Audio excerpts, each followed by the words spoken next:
سلام سلام. حلوة الطابع محبوبة الجماهير بالقلاصاج، بنة عالمية صدقوني. واحد البنة اللي فيها تجي دوب دوبان في الفم بقلاصاج، تقول مدايرين شوكولا ولكن هو قلاصاج. تبعوا معايا.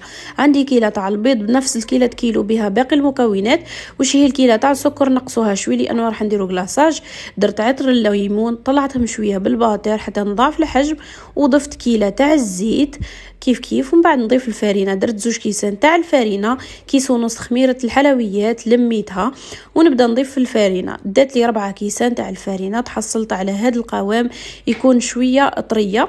نطبعوها على 1 سنتيمتر وندخلوها طيب على 180 درجه حتى تدي اللون الذهبي هكا، ولا تخليوها بيضه. دوكا نوجدوا الكلاصاج. كل حاجه عندي منها 3 مغارف الزيت، الحليب، الماء الزهر والقارص.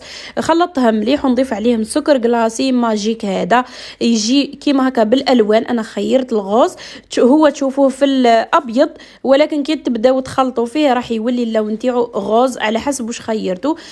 من عند ماي كيتشن بزاف هايل، خاصه عندهم لي كوموند اللي يخدموا شغل باش ما تغلبكمش هذاك لاكولير ديريكت. ديروا هذا السكر كلاسي ماجيك وتتحصلوا على اروع وابن حلوه الطابع بالكلاصاج. بزاف بنينه خفيفه وتدوب في الفم. ان شاء الله تجربوها وتبارطاجيو الفيديو، ومع الف سلامه.